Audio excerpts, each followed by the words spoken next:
piecgadnieki, 25. nedēļa, burts. Atceramies stāstu, kurā saules meita gāja meklēt tādu uguni, kura ir no seniem laikiem un kura nedziest ūdenī. Viņa iegāja pie ļaunas saimnieces, kura teicās, ka ir viņai tāda uguns, iedeva šo uguni, bet ūdenī saules meitai šī uguns apcisa. Un viņa nāca atpakaļ un raudāja, ka nav tā uguns īsta. Un saimniece viņai atņēma mātes lakatu un izdzina prom no mājām.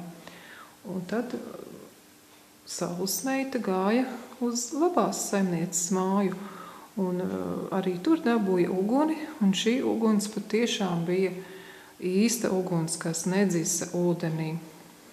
Atceramies vēl dainu, strautā kūru uguntiņu, lai sildās tie ļautiņi, kas man labi nevēlēja. Un tad, kad viņa atgriezās atpakaļ pie upes, viņa ieraudzīja, ka sliktās saimnieces māja ir sadegusi uguns grēkā.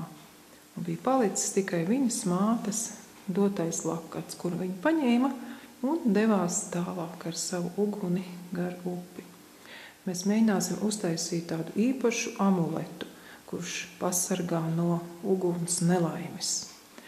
Pētam etnogrāfiskos rakstus grāmatā, kur tad senči šo ugunskrustu ir pielietojuši tautas starpā.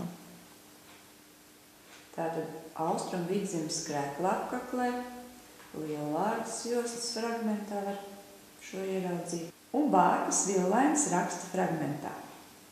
Un, kā mēs redzam, mums ir divi veidi amuleti. Kādu uzdevumu mēs uzstādām bērniem, vai no vienkāršā uz sarežģīto, vai tikai vienu ugunskrustu, un tad paskatāmies, kuru no tiem mēs katrs gribam taisīt. Mēs jums rādīsim, kā uztaisīt šo ugunskrustu, kuram ir zari vērsti uz ārpusi. Un pārunājam arī par to, ka ir ugunskrusti ar dažādu nozīmi. Tieši tāpat kā stāstā ugunskrusts, kurš nes svētību, tas būtu labais ugunskrusts, jo viņam tas pirmais līkumiņš iet uz labo pusi. Un ir kreisais ugunskrusts, kurš šajā gadījumā, kā mums ir stāstā, ir sodošais, jeb taisnību panākošais, kurš arī prot ļaunu sadedzināt un iznīcināt. Tātad radošais ugunskrusts, labais un kreisais, kas ir iznīcinošais ugunskrusts. Šodien veicamie darbiņi ir salīdzinoši vienkārši, tāpēc vēršam uzmanību uz precizitāti un uz vizuālo skaistumu. Lai pagatavotu amuletu, ir vajadzīga māla lodīte, kuru šādi saplacina, un tad izmantojot kafijas maisāmo kociņu, atrod centru un skaita 1, 2, pa labi 2, tam 1, 2 kreisi, 1, 2 uz augšu, 1, 2 uz leju.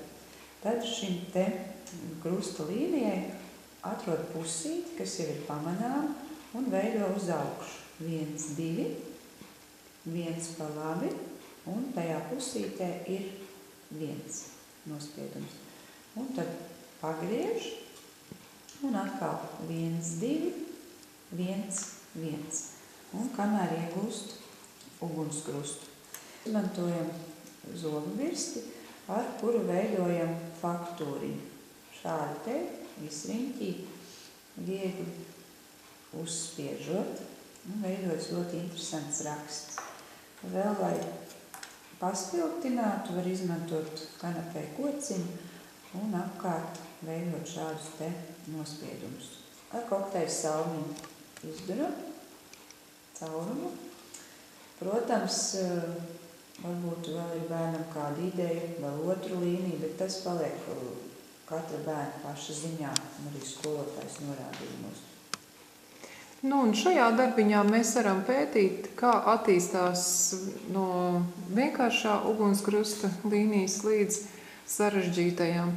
Šis darbiņš ir bērniem, kuriem ir lielāka pacietība un arī labāk attīstīta loģiskā domāšana. Katrā ziņā šis darbiņš ļoti labi attīstīta loģisko domāšanu. Sevišķi, ja bērns to darītu patstāvīgi. Ja viņām būtu priekšā vienkārši uzzīmēti šie rakstiņi.